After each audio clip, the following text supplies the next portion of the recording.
Capítulo 14, quem achou o testamento, quem achou o misericórdia.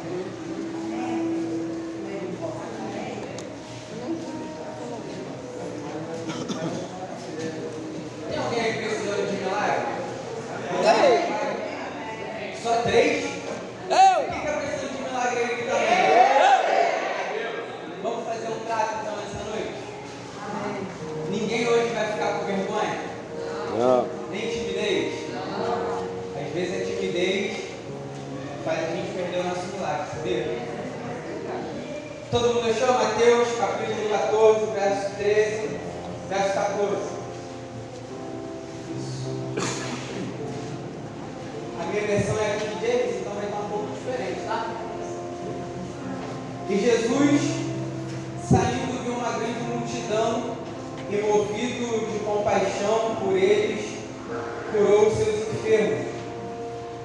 Chegada a tarde, os seus discípulos aproximaram-se dele, dizendo: o lugar é deserto e a hora já é passada, ou seja, está tarde. Despede a multidão para que, indo às aldeias, comprem mantimento. Mas Jesus lhe disse: não precisam partir, dai-lhes vós de comer. E eles lhe disseram: nós não temos aqui senão 5 pães e 2 peixes. E ele lhe disse: traga-os aqui para mim. E ordenando a multidão para que se assentasse sobre a relva, tomou os 5 pães e 2 peixes, erguendo os olhos ao céu, dando graças, partiu os pães e deu aos seus discípulos, e os seus discípulos à multidão. Todos comeram e se fartaram. E dos pedaços que sobraram, tomaram 12 cestos cheios. E os que haviam comido era cerca de 5.000 homens, além de mulheres e crianças. Feche os olhos, vou fazer uma oração só para concordar com a oração do pastor Anderson. Eu tenho feito essa oração onde eu tenho ido. É uma oração que eu aprendi com o Senhor. Espírito Santo, muito obrigado. Muito obrigado por mais uma oportunidade, por mais uma noite no altar. E em concordância com a oração do pastor Anderson, eu te peço que se manifeste poderosamente no nosso meio. Em nome de Jesus. Essa seja uma noite, Senhor, específica e especial para todos nós. Em nome de Jesus.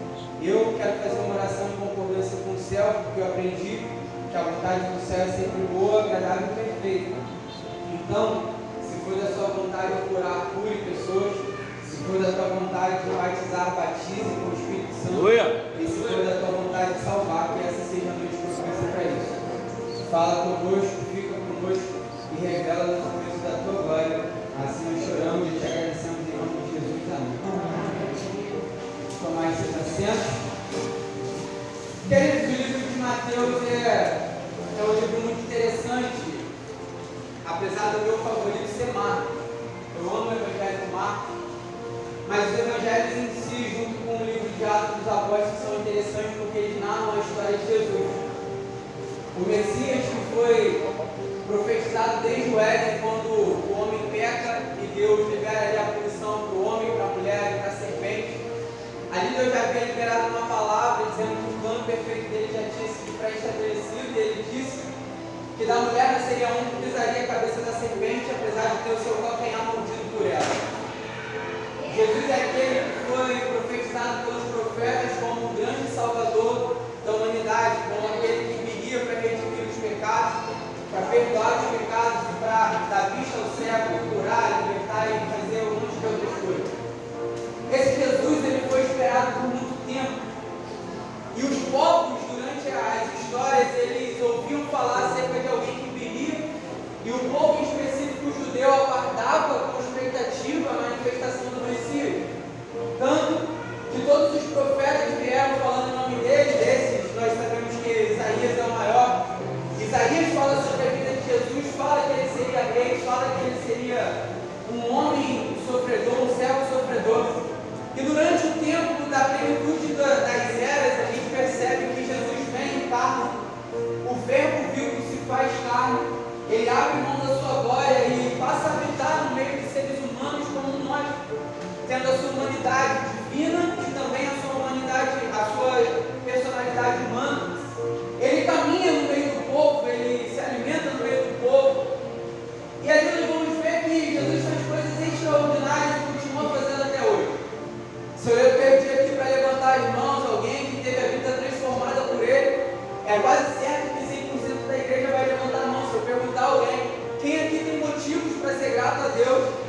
alguém esteja vivendo ou vivenciando um momento de dificuldade. De repente, alguém entrou por essas portas hoje, vivendo um tempo de dificuldade, um tempo difícil. É um tempo de portas fechadas, é um tempo onde a prosperidade não está tão alta.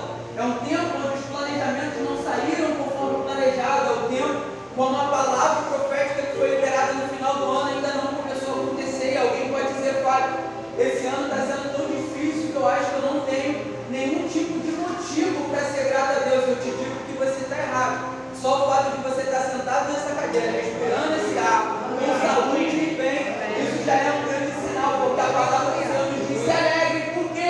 Porque esse é o dia que o Senhor nos fez. Esse é o melhor dia da sua vida. O melhor dia da sua vida não é ontem.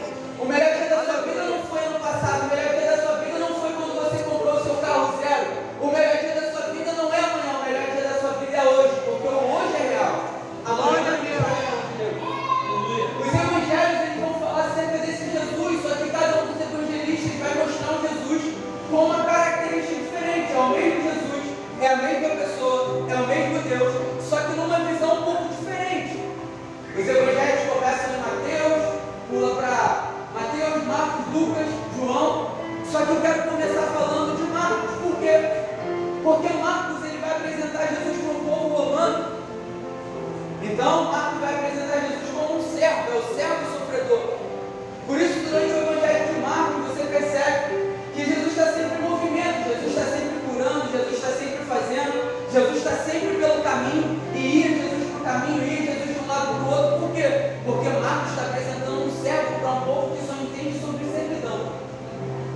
É por isso que a genealogia de Jesus em Marcos não começa nem em Davi, não começa em Adão, não começa em José, porque se ele está apresentando a Jesus como um servo sofredor, como um servo, não importa de quem ele é filho, o que importa é o que ele faz. Então Marcos está dizendo: olha, esse Jesus que eu conheço é o servo sofredor, e por onde ele passa alguma coisa acontece, por onde ele passa o milagre se manifesta, por onde ele passa tem cura, por onde ele passa tem milagre, por onde ele passa tem morto ressuscitando, tem libertação. Esse Marcos está dizendo: olha, esse Jesus é aquele que foi dito por Isaías como um servo sofredor, e o Jesus que passava, curava, libertava e multiplicava pães, ele também já chegou aqui nessa noite. Aleluia!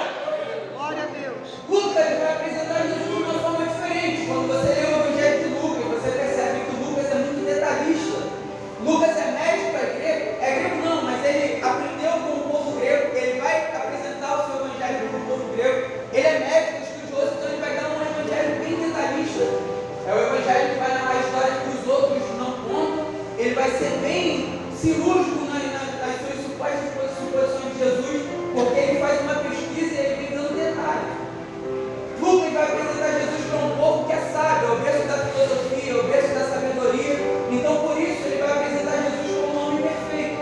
O evangelho de Lucas veio para mostrar que um homem perfeito, sem pecado nenhum, sem mancha nenhuma, mesmo sendo 100% perfeito, foi à cruz e morreu no meu e no seu lugar. Lucas vai dizer que Jesus é filho de Adão, porque se ele é um homem perfeito, ele tinha que vir da linhagem de Adão, que foi o primeiro homem perfeito que pecou. Ele está dizendo: ó, há um tempo atrás veio um que era perfeito, mas no meio do caminho pecou. Esse aí não. Esse aí é perfeito, ele continua perfeito, ele vai ser sempre perfeito. Tanto que ele foi tentado em todas as áreas, em nenhuma área ele pecou. Por quê? Porque ele veio para ser aquilo que ele já tinha pré-sido estabelecido para ser. Lucas está dizendo: um homem perfeito se entregou por amor de alguém que no meio da caminhada vai pecar, que no meio da caminhada vai errar, que no meio da caminhada vai se desanimar, que no meio da caminhada vai blasfemar, que no meio da caminhada não vai ser grato, mas mesmo conhecendo o meu e o seu coração, sabendo de tudo isso, ele se entrega naquela cruz e derrama até a sua última gota de sangue. Aleluia! João vai apresentar o mesmo Jesus de Marcos e de Lucas, só que João vai apresentar um Jesus diferente. João vai apresentar um Jesus que não é nem servo e que não é homem. João começa o seu evangelho dizendo que ele é filho de Deus, que no princípio ele estava e ele era Deus, e que tudo foi feito por ele, que sem ele nada do que foi feito se fez, que ele é a luz que ilumina os caminhos daqueles que andavam em densas trevas.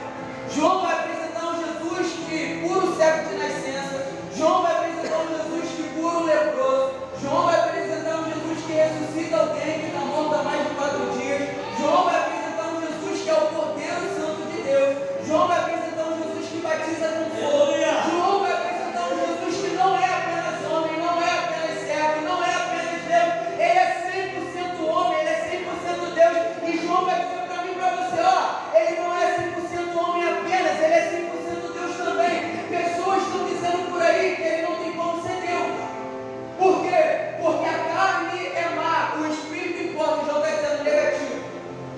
Ele conseguiu fazer com que a carne permanecesse santa e ele conseguiu ser santo até o final, porque ele não é um qualquer, ele é Deus também. Aleluia! João está dizendo para mim, eu sei que ele não é alguém que simplesmente faz cura, que simplesmente opera milagre. João está dizendo, ele é alguém que pode mudar a história. É por isso que no capítulo 1 ele é o cordeiro, no 2 ele é a alegria do casamento, é por isso que no 3 ele é o novo nascimento, é por isso que João está dizendo no 4 que ele é o encontro perfeito de uma mulher que vivia a margem da sociedade. Ele está dizendo, esse aí é aquele que é perfeito para os encontros da vida. João está dizendo, aquela mulher teve 5 homens, mas quando ela encontra o sétimo é perfeito. João está dizendo para mim, para você, que ele é a cura de um homem de 38 anos que ficava paralítico. João está dizendo para mim, para você, esse Jesus é diferente. Esse Jesus faz o que ninguém mais faz. Esse Jesus opera coisas que ninguém mais opera. E se isso não fosse uma verdade, a igreja não estaria de pé há mais de 2000 anos. Alguns aí fora hoje se levantam para dizer que ele era apenas um homem comum. Alguns se levantam para dizer que não passa de mito. Alguns se levantam para dizer que ele não existiu. Mas quando você olha no espelho, você se olha naquele reflexo, você é a prova viva de que o Deus que nós servimos, ele é real. João está dizendo, ele pode não ser visto hoje em dia, porque ele disse que subiria, mas que ele enviaria outro como ele. Eu posso não ver, eu posso não tocar, mas eu sinto. Mas quando eu levanto a minha mão e começo a glorificar, eu começo a sentir a presença. Ele começa a glorificar aqui, ele começa a visitar a minha casa, ele começa a visitar a minha família, ele começa a visitar os meus irmãos. João está dizendo para mim e para você, acalma o seu coração, ainda que os seus olhos naturais não estejam vendo, ele não te abandonou e ele nunca vai te abandonar. Glória a Deus! Mateus, diferente dele, vai apresentar o evangelho para o povo judeu. E judeu eram as pessoas que mais conheciam da lei que foi deixada por Deus. Mateus não vai apresentar Jesus como servo, não vai apresentar Jesus como homem perfeito.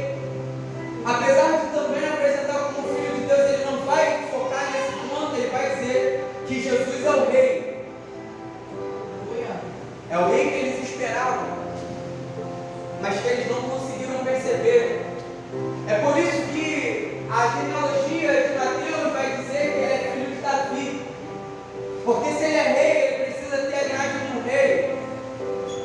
Só que esse rei, ele é diferente, porque o povo judeu da época está acostumado com um reino que é baseado na força. É um povo que está acostumado com uma paz que é conquistada através da guerra. A Pax Romana, como você estudou na escola, vai dizer que a paz é imposta pela força. O mais forte domina o mais fraco, ele pega aquele rei daquele povo, mata o povo, o rei, arrasta o rei pela rua através das suas carroças, e ele demonstra sua força através, ele tenta conquistar a paz através da força. E o povo está acostumado com isso, eles estão achando que o rei que vai tirar Israel das mãos de Roma é o reino militar, civil, e que existe no reino terreno.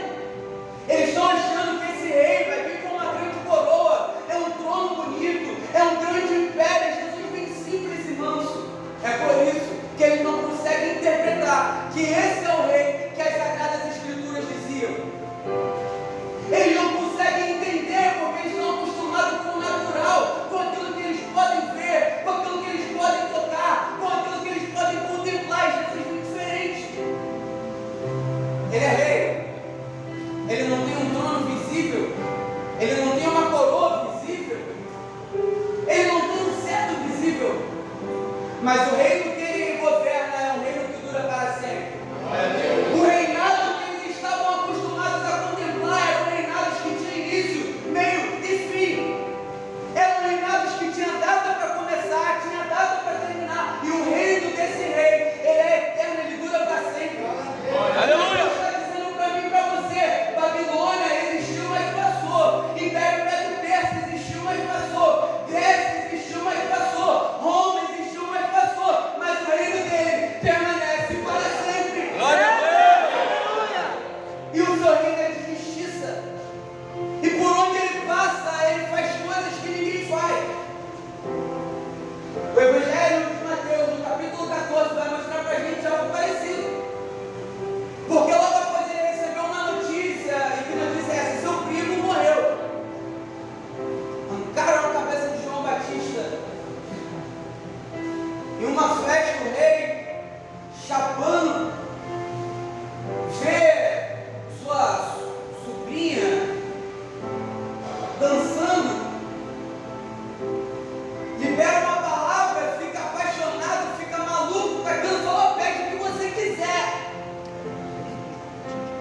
Se você quiser, eu te dou metade do meu reino.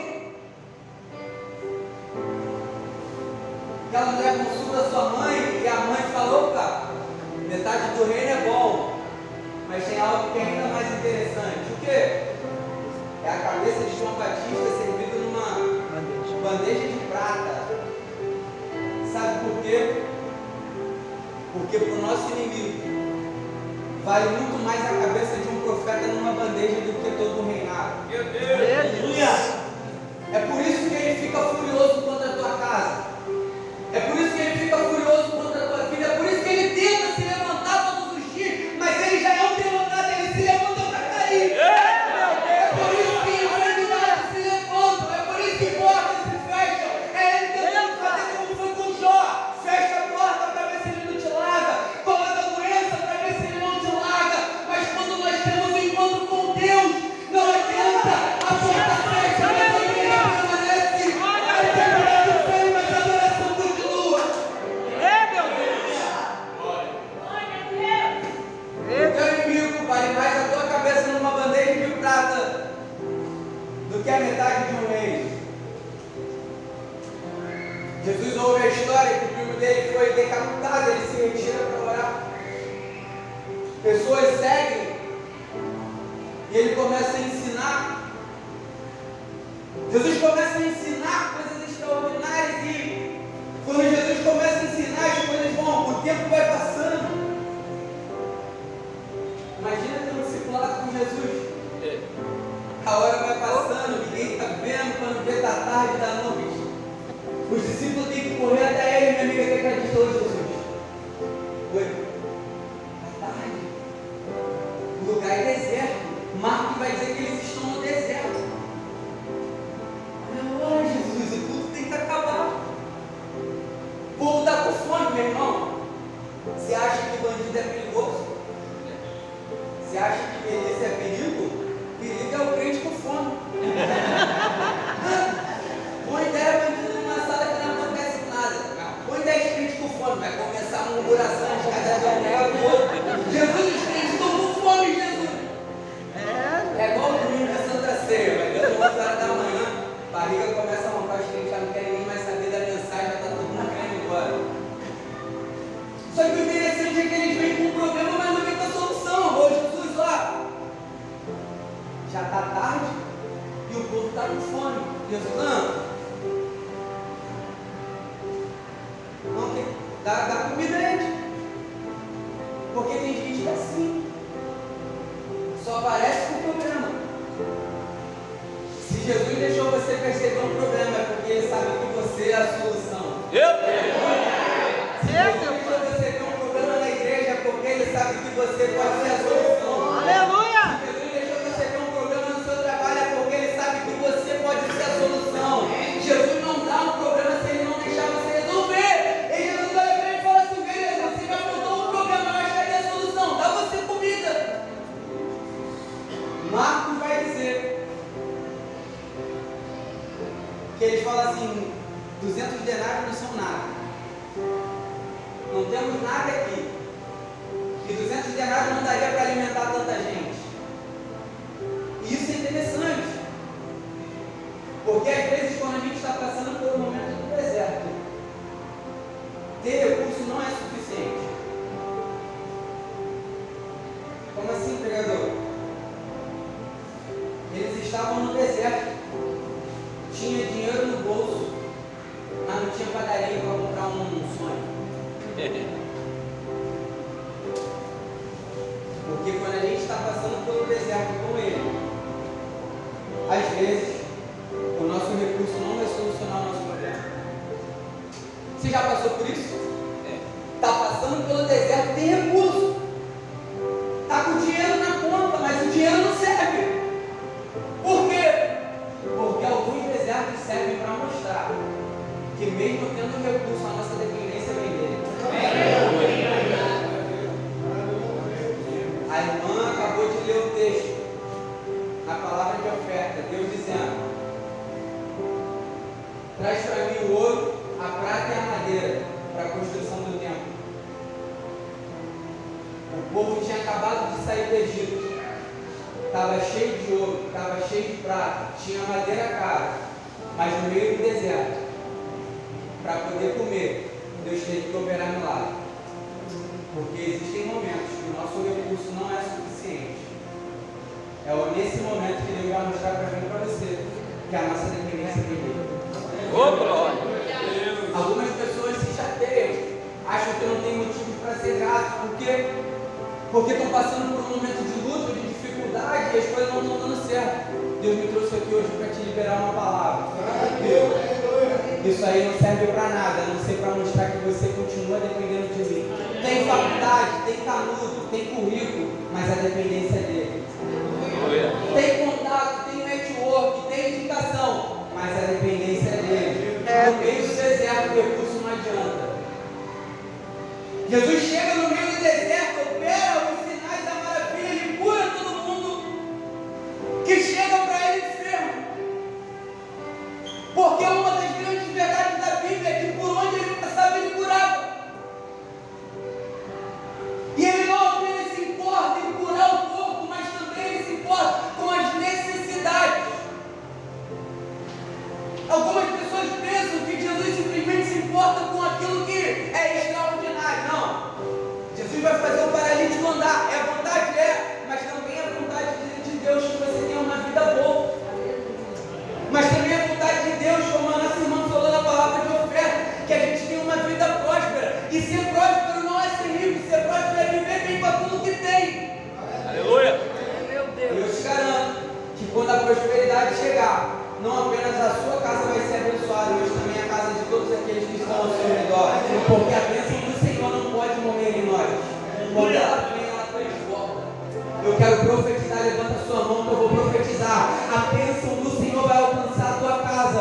E os teus amigos, a tua família vão também usufruir daquilo que Deus tem derramado sobre você. Porque através de você, eles vão conhecer o amor de Deus. Glória a Deus. O povo está com fome, não tem padaria, não tem mercado, não tem rede de economia. Não, aquele ali é Big Box. É aqui. Alguma coisa com box. É. Não tem mercado. O dinheiro não serve. Aí Jesus olha para ele e fala assim: beleza, você já me falou o que você não tem, mas agora eu quero saber o que você tem. Sabe por quê? Porque quem não consegue valorizar aquilo que tem, não consegue ser grato a Deus. Ageu capítulo 2, verso 9 está escrito que quem sabe de cabeça levanta a mão e grita. Ageu 2,9. A glória dessa última casa é a maior que a primeira. Só que o contexto é o seguinte: Babilônia tomou Israel, invadiu, levou o pessoal cativo, destruiu o templo, levou o utensílio, destruiu o templo todo. O templo era bonitão, cheio de ouro. O prego era 300 gramas de ouro. O santo dos santos tinha tudo folhado a ouro, era madeira folhada a ouro. Os utensílios eram de prata e ouro. A pia onde lavava a mão suja do sangue no sacrifício era de bronze. Era muito ouro, muita prata, muito bronze. E quando eles destroem tudo, o tempo passa e Deus fala para ele: vou deixar vocês construírem um novo templo. E quando começa a construção do templo, as sapatas são pequenininhas. Aí o pessoal mais velho está olhando. A estrutura é pequena. Tem velho e tem novo. Os velhos viram o primeiro templo e os novos não. Aí os velhos, quando percebem que está levantando, eles começam a comparar. Nossa, mas esse templo é pequeno demais. Não tem nada a ver com o outro. Em vez de se alegar por aquilo que Deus estava fazendo, eles começam a chorar. Aí a gente vai dizer que o choro era tão grande, era por tanto grito que não sabia se estava rindo de alegria ou se estava chorando de tristeza. Começaram a chorar. Por quê? Porque eles começaram a comparar aquilo que tinha com aquilo que Deus estava dando. Em contrapartida, quem não tinha visto o templo primeiro, quando via, agora a gente vai ter um lugar para adorar o Senhor, agora a gente vai ter um lugar para sacrifícios novos. Começaram a se alegrar porque eles não tinham o que comparar. E a comparação é um dos maiores roubadores de alegria que a gente tem na vida. Já parou para perceber que tudo é bom? Até que a gente compare com alguma coisa que alguém tem? Já pode carro, mas meu carro já está velho, é 1 ano. Acabou de comprar um vestido, mas aí chegou aqui com outro vestido. Não se compare. Ah, mas meu filho começou a andar com 2 anos e o meu começou com 1. Por que o filho de fulano andou com 1? Cada um tem seu tempo. Deus, quando Deus está olhando e está vendo isso tudo acontecendo, Deus levanta Ageu para dizer: o primeiro tempo poderia ser maior no espaço físico. O primeiro tempo poderia ser mais bonito aos olhos, mas a glória da segunda casa é maior. Para de chorar por aquilo que foi tirado e começa a valorizar por aquilo que está sendo dado. Seja grato. Por quê? Porque a glória da última casa será maior do que a da primeira. Mas Fábio, por conta da pandemia eu perdi um emprego top. Por conta da pandemia eu vendi a minha loja. Por conta da pandemia minha loja que era grande diminuiu. Para de chorar pelo que foi tirado. Começa a se alegrar pelo que Deus está dando. Seja grato, porque o pouco não é suficiente. Você pode aplaudir o seu Deus.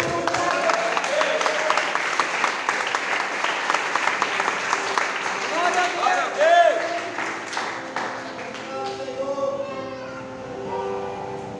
Eu já sei o que vocês não têm. Mas o que vocês têm? Jesus. A gente não tem nada. A não ser 5 pães e 2 peixinhos. Mal sabiam eles que o pouco com Deus é mais do que suficiente. Opa! Isso aí que vocês têm já está bom demais. Fala para o pessoal sentar. 100, 100, 50, 50. Me dá esse negócio para cá. Só que o interessante é que isso faz parecer com o povo no deserto. No meio do deserto, após serem tirados do Egito, o povo começa a questionar o Senhor. Era melhor ter ficado no Egito, porque lá a gente tinha pelo menos pepino, alho poró. Era melhor ter ficado lá, porque lá a gente tinha o que comer. O Senhor tirou a gente de lá para morrer no meio do deserto. Qual é a atitude que a gente tem que ter no meio do deserto? Quando as coisas apertam? Números capítulo 21 vai dizer que o povo começa a questionar o Senhor, porque não tinha pão no meio do deserto.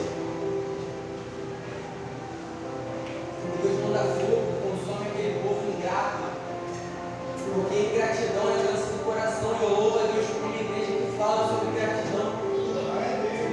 Eu louvo a Deus porque nós precisamos ser gratos todos os dias. Nós temos motivos para não estarmos mais aqui. Todos os dias corremos um risco de vida, risco biológico, saúde, mas o Senhor tem deixado a sua poderosa mão sobre a nossa casa, sobre a nossa família, sobre a nossa casa, sobre aqueles que não estão ao nosso redor. Mas você não sabe o que eu faço, eu não sei, mas Ele sabe. Se Ele deixou, é porque tem alguma coisa para vir.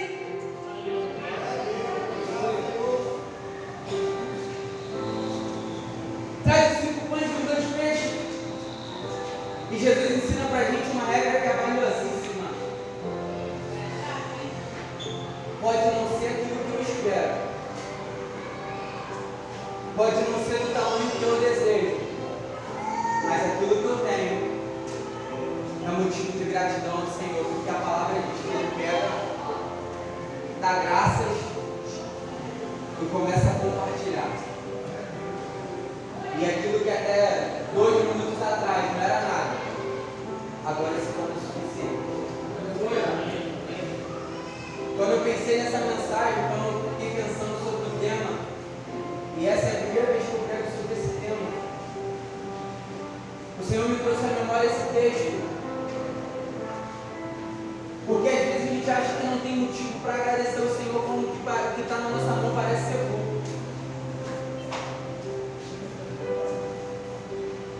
Só que a Bíblia vai mostrar para mim que o pouco para mim pode ser pouco, mas quando eu entrego para Ele se torna mais do que suficiente. Aleluia.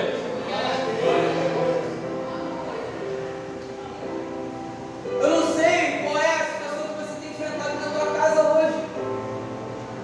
Eu não sei qual é o momento ou o estágio da vida que você está vivendo. Porque aqui eu vejo um povo que está no meio do deserto.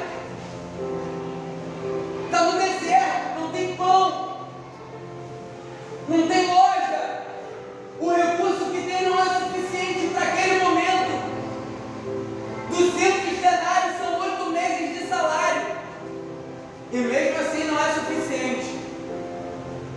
Porque quando Deus te ensinar sobre independência não adianta. Tu pode ter 1 milhão na tua conta que mesmo assim não vai servir.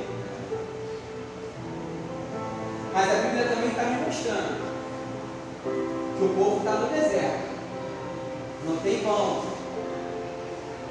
O dinheiro que tem não serve para nada. Mas eles têm Jesus. Aleluia. Quem tem Jesus tem tudo. Glória a Deus. De repente você entrou por essas portas hoje pensando em como está andando a sua casa, sua vida, seus sonhos.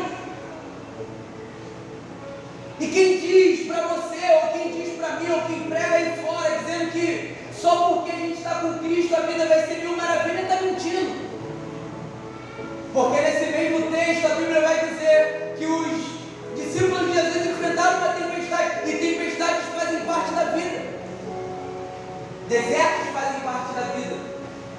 Porém, a Bíblia vai nos mostrar que deserto é lugar de travessia e não lugar de permanência. Meu Deus.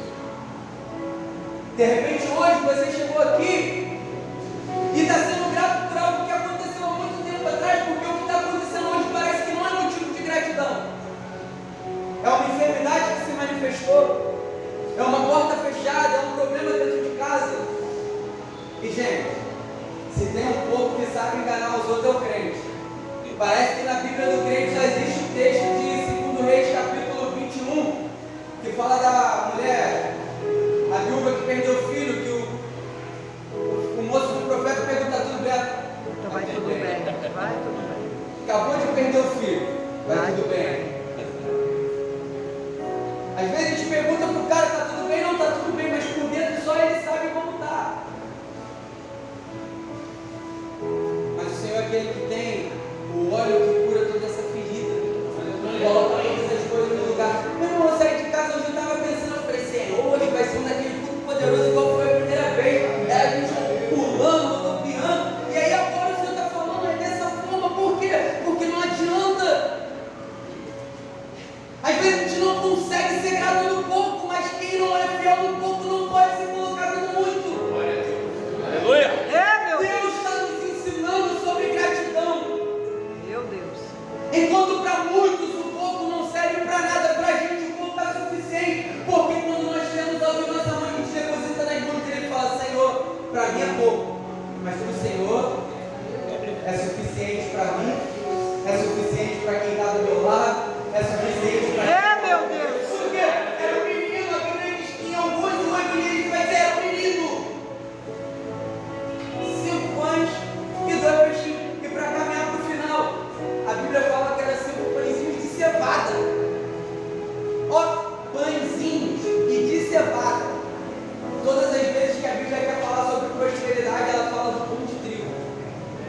Rico comia pão de trigo, pobre comia pão de cevada.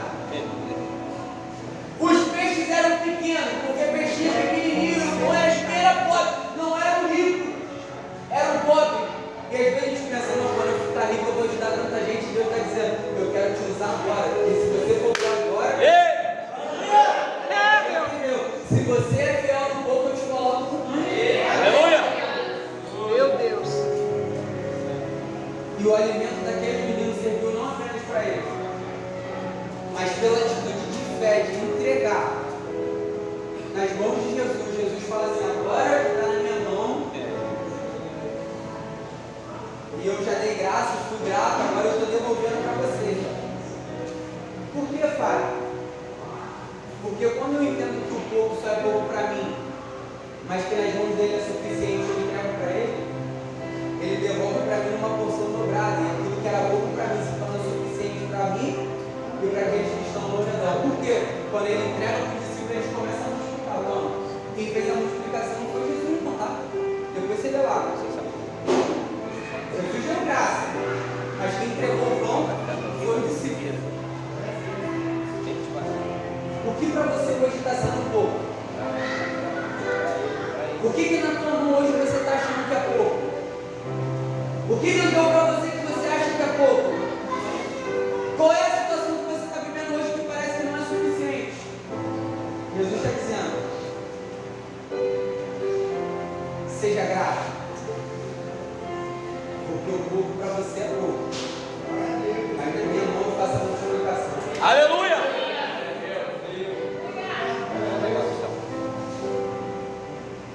Ele multiplica aqueles pães, todos comem, se fartam, e ainda sobram 12 cestos cheios. Porque Deus não é daquele plano. E todas as vezes que Ele pede algo, que a gente entrega algo para Ele, Ele devolve numa função melhorada. A mulher samaritana foi para o poço pegar água e abandonou a água. Por quê? Porque a água que ela foi pegar ia matar a sede dela por um tempo, mas ela ia voltar a ter sede. Mas quando ela chega na beira do poço, ela percebe que a fonte estava ali. E ela deve dar fonte, e aí naquele momento passa a jorrar dela no rio, a jorrar para a vida eterna. Todas as vezes que nós entregamos algo a Ele, que Ele nos pede algo, porque Ele tem algo melhor para fazer na nossa vida. Deus me trouxe aqui hoje para liberar uma palavra de gratidão. Aleluia. Eu sei que para algumas pessoas, de repente, 2023 não está sendo bom, porque ainda tem reflexos da pandemia. Algumas coisas ainda não voltaram para o lugar, algumas empresas ainda não voltaram 100%, muitas pessoas perderam emprego, pessoas tiveram que vender seus bens, algumas pessoas perderam pessoas, algumas pessoas estão vivendo os resultados até hoje, tendo que fazer tratamento psicológico, e de repente na mente de algumas pessoas esse ano não está sendo bom, mas Deus me trouxe aqui hoje para te dizer, seja grato porque você tem uma casa, seja grato porque você tem amigos, seja grato porque você tem família, seja grato porque o pouco que você tem é suficiente para Deus fazer o milagre, seja grato porque o fato de você estar respirando já é uma prova do amor de Deus sobre você. Teve as mãos dele poderosas sobre a tua casa. Se não fosse a misericórdia dele, você não estaria aqui, não estaria vestido, não teria o que comer, mas pode eu não sei hoje, mas você não morreu de fome, porque Ele proveu o alimento. A palavra do Senhor nos diz que não vai voltar. Eu quero te convidar nessa noite a refletir sobre aquilo que na sua vida parece que é pouco, mas que tem sido um motivo de gratidão. Se coloque de pé. Glória a Deus.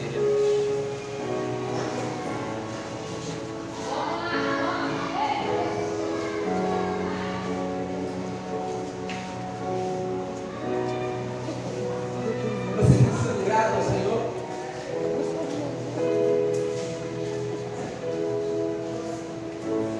Você tem agradecido ao Senhor pela sua família?